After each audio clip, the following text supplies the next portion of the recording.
ومن سيئات أعمالنا من يهده الله فلا مضل له ومن يضلل فلا هادي له وأشهد أن لا إله إلا الله وحده لا شريك له ونشهد أن سيدنا حبيبنا وشفيعنا وسندنا ومولانا محمدا عبده ورسوله صلى الله تعالى عليه وعلى آله وأصحابه وذرياته وأهل بيته أجمعين وبارك وسلم تسليما كثيرا كثيرا. أما بعد فأعوذ بالله من الشيطان الرجيم. بسم الله الرحمن الرحيم. يا أيها الذين آمنوا ادخلوا في السلم كافة ولا تتبعوا خطوات الشيطان إنه لكم عدو مبين. وقال الله تبارك وتعالى في القرآن المجيد والفرقان الحميد: محمد رسول الله والذين معه أشداء على الكفار رحماء بينهم تراهم ركعا سجدا يبتغون فضلا من الله ورضوانا سيماهم في وجوههم من أثر السجود ذلك مثلهم في التوراة ومثلهم في الإنجيل. صدق الله مولانا العلي العظيم وصدق رسوله النبي الكريم. اللهم صل على محمد وعلى آل محمد كما صليت على إبراهيم وعلى آل إبراهيم إنك حميد مجيد. اللهم بارك على محمد وعلى آل محمد كما باركت على إبراهيم وعلى آل إبراهيم إنك حميد مجيد. جیسے کہ پچھلے جمعے کو حضرت امام حسین رضی اللہ تعالیٰ عنہ کے بارے میں جو اس سے پہلے جمعے کو جو باتیں ہوئی تھیں انہی باتوں میں سے کچھ باتیں نکالی تھیں اور وہی جھلکیاں پیش کی تھی. تو حضرت امام حسین رضی اللہ تعالیٰ عنہ کے بارے میں یہ جو ہیں ایک لفظ پہلے یہ سمجھ لیں کہ ایک ہیں رسول اللہ صلی اللہ علیہ وسلم کے صحابی اور ایک ہیں محمد رسول اللہ صلی اللہ علیہ وسلم کے گھر والے. جو گھر والے ہیں ان کو اہل بیت کہتے ہیں اور جو باہر والے ہیں در والے ہیں ان کو صحابی کہتے ہیں. ہر صحابی کے بارے میں علماء اہل سنت کا ایک نعرہ ہے اور علماء اہل سنت جو ہے نا یہ جو لفظ آ جائے تو یہ لفظ دیوبندی اور بریلوی دونوں مسلک میں یہ چلتا ہے. علماء اہل سنت جو علماء حق ہیں ہر ایک کا یہ نعرہ ہے کہ ہر صحابی نبی جنتی جنتی. جتنے بھی صحابی دنیا میں آئے تو وہ سب صحابی جنتی ہیں اور ان کے بارے میں اللہ تعالیٰ نے قرآن میں فرمایا رضی اللہ تعالیٰ عنہ ورضوا عنہ.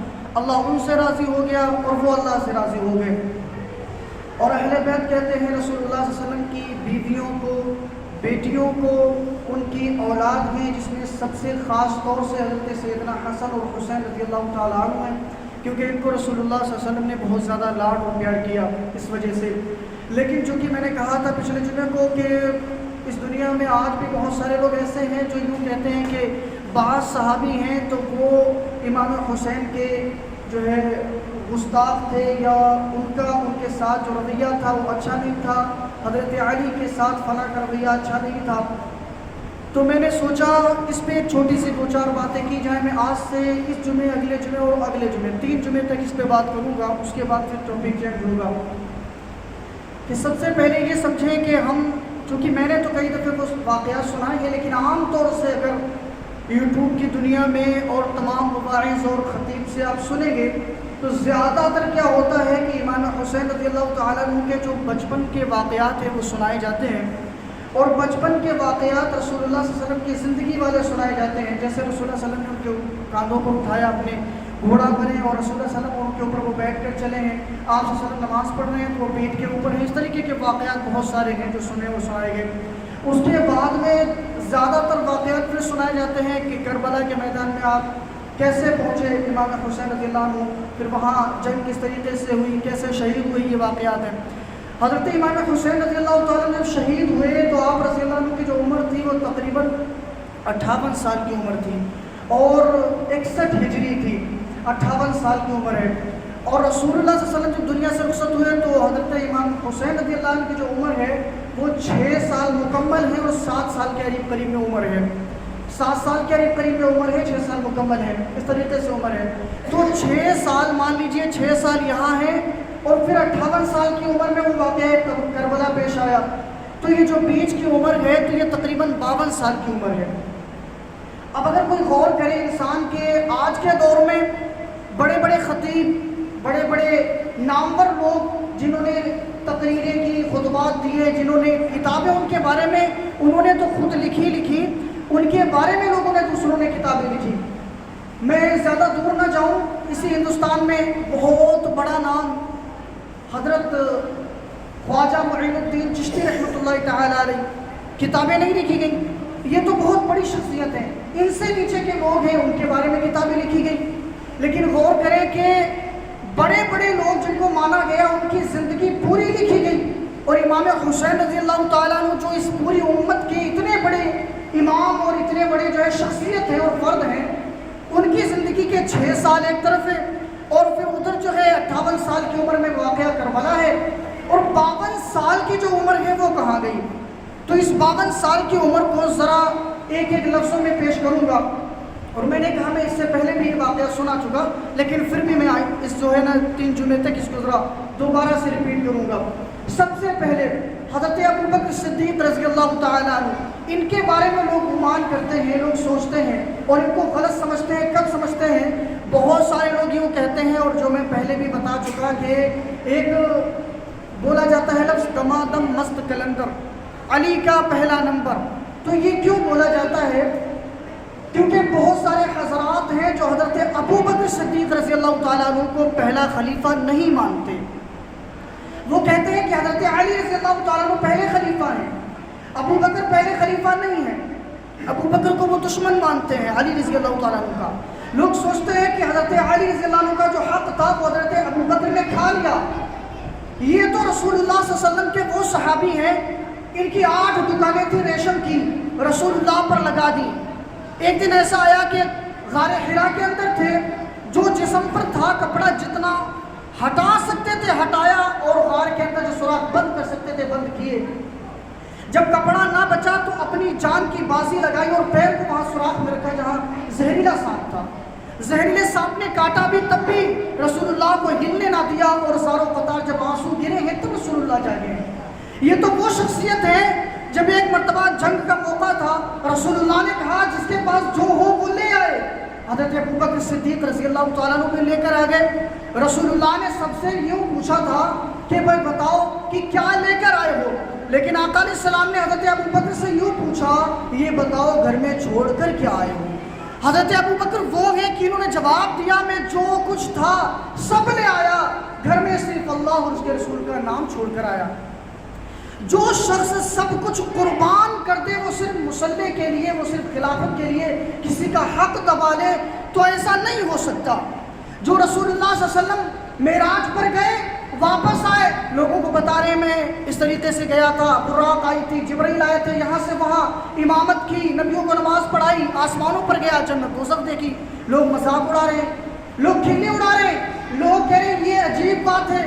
آج تک کوئی جو ہے، اب آج کا دور ہوتا تو چاند پر لوگ کہتے کہ مشکل پہنچنا مشکل ہے، تم 7 آسمان کی بات کر رہے ہو، ایسا کیسے ہو سکتا ہے. یہ بات پہنچی ابو بکر تک. ابو بکر آئے، ابو بکر بیٹھ گئے 2 زانوں ہو کر، جیسے قاعدے میں نماز میں بیٹھتے ہیں لوگ. رسول اللہ سامنے ہیں اور بیٹھ کر رسول اللہ صلی اللہ علیہ وسلم سے پوچھنے لگے بتائیے. آقا علیہ السلام نے بتانا شروع کیا کہ میں بیت اللہ شریف میں تھا، سویا ہوا تھا، جبرائیل آئے مجھے لے گئے، بیت المقدس پہنچا، نماز پڑھائی. تو یہ کہتے تھے صدقت یا رسول اللہ، آپ نے سچ کہا یا رسول اللہ. پہلا، تیسرا، چوتھا، سب جتنا بولتے گئے صدقت یا رسول اللہ، آپ جو کہہ رہے ہیں وہ سچ ہے، حق ہے. ابو بکر وہ ہیں سب سے پہلے مسلمان ہوئے، سب سے پہلے مار کھائی رسول اللہ صلی اللہ علیہ وسلم کے لیے. یہاں جب دنیا مذاق اڑا رہی تھی رسول اللہ کے بارے میں، تو حضرت ابو بکر کہتے تھے آپ سچ کہتے ہیں جو کہتے ہیں، آپ نے جو دیکھا سچ تھا، جنت سچ تھی، دوزخ سچ تھی، آپ نے اللہ کا دیدار کیا، حق ہے. تب آقا علیہ السلام نے فرمایا تھا آج تم نے جو باتیں کی سچ مانا، آج سے تمہارا لقب صدیق ہے. اسی وجہ سے ابو بکر کو سیدنا صدیق اکبر بھی کہتے ہیں. اور ابو بکر کا معنی بھی ہوتا ہے پہلا، جو پہلا نمبر لے جائے. خیر، جو واقعہ میں پہلے سنا چکا ہوں وہ واقعہ، اب جب حضرت محمد رسول اللہ اس دنیا سے رخصت ہوئے، میں یہ بتا رہا تھا کہ ان کی شخصیت کیا، تاکہ پہلے عظمت بیٹھے تو پھر آگے بات بڑھے. اور ان کی رسول اللہ صلی اللہ علیہ وسلم کے بارے میں مشابہت بہت ساری ہیں۔ ایک بات بتاؤ کہ رسول اللہ کی عمر 63 سال ہوئی تو ابو بکر کی عمر بھی 63 سال ہوئی ہے۔ بہت ساری ایسی باتیں ہیں، لیکن چونکہ وقت کی کمی، تو رسول اللہ جب دنیا سے رخصت ہوئے، صحابہ تمام صحابہ نے مل کر کے ان کو خلیفہ بنایا۔ جب تمام صحابہ تھے تو کیا حضرت علی نہیں ہوں گے؟ کیا حضرت علی اتنی بڑی شخصیت نہیں تھے کہ بڑی میٹنگ ہو اس میں حضرت علی شریک نہ ہو اور وہ بھی یہ نہ کہے کہ حضرت ابو بکر صحیح ہے، ان کو سلیکٹ کرنے میں وہ مشورہ نہ دے، وہ بیعت نہ کرے؟ تو ایسا نہیں ہو سکتا۔ تو تمام صحابہ کی رائے سے ابو بکر بنے خلیفہ بن کر بیٹھے ممبر رسول پر۔ اب حضرت ابو بکر بیٹھ گئے اور بیٹھنے کے بعد اپنی نظروں کو دوڑانے لگے۔ مسجد نبوی ہے اور کچھ دیکھ رہے ہیں، کچھ ڈھونڈ رہے ہیں، تو کسی صحابی نے کہا خطبہ دیجئے، کیا بات ہے؟ تو کچھ بولے نہیں، دیکھ رہے ہیں پھر بھی کسی کو تلاش کر رہے ہیں، خطبہ دیجئے، کیا بات ہے؟ تلاش کرتے جا رہے ہیں۔ تیسری مرتبہ کسی نے کہا کیا ہوا؟ خطبہ دیجئے۔ اب ابو بکر نے جو جملہ دیا، اس جملے سے پتہ چلتا ہے کہ ابو بکر کے بیچ میں اور حضرت حسن و حسین کے بیچ میں کتنی بڑی دشمنی تھی۔ ابو بکر کہنے لگے یہ خطبہ تو میں تب دوں گا جب حضرت حسن و حسین کو بلاؤ، وہ تو نظر نہیں آ رہے۔ اب ابو بکر کی جو عمر ہے وہ 60 سے 61 سال کی عمر ہے اور حضرت حسن و حسین 6-7 سال کی عمر ہے ان دونوں کی۔ ان دونوں کو بلایا گیا، ابو بکر نے داہنی طرف حسن رضی اللہ عنہ کو بٹھایا، ممبر رسول پر بٹھایا، بائیں طرف بٹھایا، ممبر رسول پر بٹھایا اور بٹھا کر کہنے لگے تمام صحابیوں سے خطبہ رسول اللہ کا یہ غلام دے گا، جب آقا علیہ السلام کا چہرہ دیکھنا ہو، یاد آ جائے تو حسن و حسین کو دیکھ لینا۔ اب بتائیے کتنی دشمنی تھی ان دونوں میں۔ یہ دشمنی میں بندہ کرے گا، یہ دشمنی، یہ تو یہ سمجھے کہ کسی کی محبت کی معراج ہو تو اس کو کہتے ہیں انتہا ہو محبت کی، یہ تو وہ بات ہے یہاں پر۔ سیدنا ابو بکر، مان لیجیے اور بھی بیچ میں واقعات ہیں۔ اچھا، حضرت فاطمہ رضی اللہ تعالی عنہ رسول اللہ صلی اللہ علیہ وسلم کے جانے کے بعد سب سے پہلے یہ رخصت ہوئی دنیا سے۔ حضرت فاطمہ رضی اللہ تعالی عنہ ہیں اور ایک دن بارش ہو گئی بڑی تیز سے۔ اب جب بارش ہوتی ہے تو بچوں کی فکر ہوتی ہے۔ فاطمہ رضی اللہ تعالیٰ عنہ اپنے دونوں بچوں کو ڈھونڈنے کے لیے صحن میں آ گئی، اپنی کنیز سے کہا ذرا دیکھو بچے کہاں ہیں۔ کنیز گئی، دوڑ کر ادھر ادھر دیکھ کر کے گلیوں میں آ گئی، آ کر کہا مجھے بچے نظر نہیں آئے، حسن و حسین کہاں ہیں؟ اب حضرت فاطمہ کا جملہ سنیے، فاطمہ رضی اللہ تعالیٰ عنہ کی کتنی دشمنی تھی حضرت ابو بکر سے، یہاں اس جملے نے بتایا۔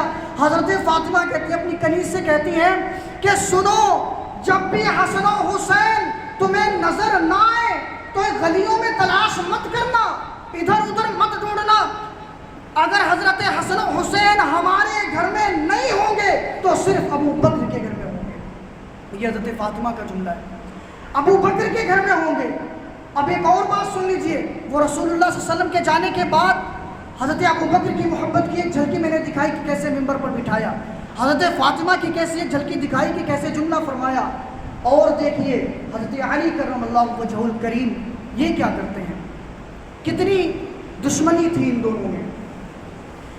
حضرت ابو بکر صدیق رضی اللہ تعالیٰ عنہ جب دنیا سے رخصت ہو گئے، رخصت ہونے کے بعد حضرت حسین رضی اللہ تعالیٰ عنہ جوان ہو گئے، کیونکہ 2 سال یا 2.5 سال ابو بکر زندہ رہے رسول اللہ کے بعد، اور یہی خلافت کا ان کا دور ہے، دنیا سے رخصت ہو گئے۔ اب حضرت علی رضی اللہ تعالیٰ نے اپنے بیٹے حسین رضی اللہ تعالیٰ عنہ کے لیے انتخاب کیا ایک لڑکی کا کہ اس کے ساتھ نکاح کیا جائے، شادی کی جائے۔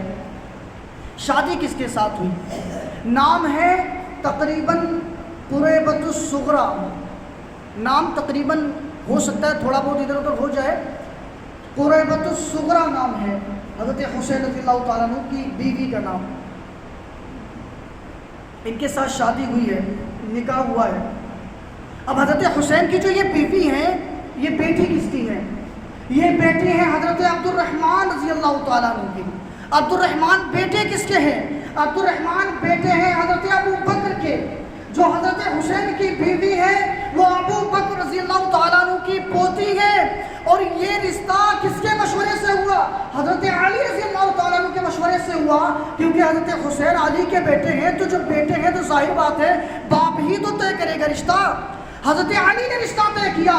اب اگر غور کرنے کی بات ہو، ہم لوگوں میں بھی یہ ہوتا ہے، اگر کسی سے دوستی اچھی ہو اور بیٹے بیٹیاں بھی اگر ٹھیک ٹھاک ہو تو کہا جاتا ہے، یہ جملہ بڑا سمجھنے کا ہے، بڑا قیمتی جملہ میں سمجھتا ہوں یہ جو میں بول رہا ہوں، تو کہا جاتا ہے کیوں نہ دوستی کو رشتہ داری میں بدل لیا جائے، کیوں نہ یہ دوستی رشتہ داری میں بدل جائے گی تو دیر تک چلے گی اور دور تک چلے گی۔ میں سمجھتا ہوں دوستی پہلے سے تھی ہی تھی، اب حضرت علی رضی اللہ تعالیٰ عنہ نے دوستی کو اور بڑھایا اور رشتہ داری میں بدلا۔ حضرت ابو بکر کی پوتی ہے اور حضرت علی کے بیٹے حضرت سیدنا حسین رضی اللہ تعالیٰ عنہ کی بیوی ہے۔ یہ ہیں رشتہ داریاں اس طریقے سے۔ اور اگر کوئی یوں سوچتا ہے کہ دشمنیاں تھیں تو یہ اس کے اپنے ذہن کی خرابی ہو سکتی ہے، اس کے سوا تو کچھ اور نہیں ہو سکتا۔ ایک چھوٹی سی بات اور بتاتا چلوں، حضرت حسین رضی اللہ تعالیٰ عنہ کی دوسری بیوی کا نام کیا ہے؟ دوسری بیوی کا نام ہے شہر بانو، اور یہ آخری بات سنا کر کے بات ختم کرتا ہوں، اور یہاں سیدنا حضرت عمر رضی اللہ تعالیٰ عنہ کے بارے میں بات شروع کر رہا ہوں۔ واقعات اور بھی ہیں ابو بکر کے بارے میں، چلو میں اس بات کو چھوڑ کر کے دوسری بات بتا دیتا ہوں، پھر شاید اس میں ٹائم لگ جائے، ایک جملے میں وہ بات پوری ہو جائے۔ ابو بکر اور عمر دونوں کے بارے میں ایک بات ہے، وہ کیا ہے؟ رسول اللہ صلی اللہ علیہ وسلم کے ایک صحابی ہیں حضرت حذیفہ رضی اللہ تعالیٰ عنہ، اور حذیفہ رضی اللہ تعالیٰ عنہ سے ایک حدیث ہے کہ الحسن والحسین سیدہ شباب اہل الجنہ رضی اللہ تعالیٰ عنہما، یہ جو حضرت حسن اور حسین ہیں یہ جنتی نوجوانوں کے سردار ہیں۔ کب ہوں گے؟ جب جنت میں لوگ پہنچ جائیں گے تب ہوں گے۔ دوسری طرف ایک حدیث اور ملتی ہے، اس حدیث میں ہے ابو بکر و عمر سیدہ کہول اہل الجنہ، ابو بکر و عمر سیدہ کہول اہل الجنہ۔ حضرت ابو بکر و عمر ہیں یہ جنت کے بوڑھے لوگوں کے سردار ہوں گے، لیکن اگر کوئی چالاک تھوڑا سا دماغ سے ہو اور شاطر دماغ رکھتا ہو تو فوراً سوچے گا اور خیال کرے گا اور کہے گا کہ جنت میں تو جو بھی جائے گا وہ جوان ہوگا، لہٰذا حدیث ٹھیک نہیں ہے، لہٰذا بات من گھڑت ہے، لہٰذا ابو بکر و عمر کو یہ بڑھانا چاہتے ہیں اور حضرت سیدنا حسین رضی اللہ تعالیٰ عنہ کو گھٹانا چاہتے ہیں، اس لیے ایسی باتیں کی جا رہی ہیں۔ نہیں، غور کرنے کی بات یہ ہے، سب سے پہلے سوچنے کی بات یہ ہے کہ جو پہلی حدیث ہے وہ بھی رسول اللہ نے بتائی، جو دوسری حدیث ہے وہ بھی رسول اللہ نے بتائی۔ جب رسول اللہ نے فرمایا حضرت حسن و حسین جنت کے نوجوانوں کے سردار ہوں گے تو رسول اللہ کے ذہن میں تب بھی کوئی بات تھی۔ ابو بکر و عمر بوڑھے نوجوان وہاں بوڑھوں کے سردار ہوں گے جنت میں، تو رسول اللہ کے ذہن میں ضرور کوئی بات ہوگی کہ نہیں ہوگی۔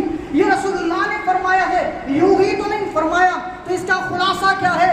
اس کا خلاصہ یہ ہے کہ جو بھی انسان جنت میں جائے گا یقیناً وہ جوان ہوگا، جوان بن کر جائے گا، لیکن دنیا میں جو انسان جوان ہوتا ہے اور جوانی کے عالم میں اس کو موت آ جاتی ہے، جب وہ انسان جنت میں جائے گا اس کے سردار حضرت حسن و حسین ہوں گے، اور جو دنیا میں بڑھاپے کے عالم میں دنیا سے رخصت ہوگا، حالانکہ وہ جنت میں تو جوان ہو جائے گا لیکن چونکہ دنیا میں بڑھاپے کے اندر دنیا سے رخصت ہوا تھا، موت آئی تھی، اس لیے اس کے سردار ابو بکر و عمر ہوں گے۔ تو اس طریقے سے اس حدیث کا خلاصہ ہے۔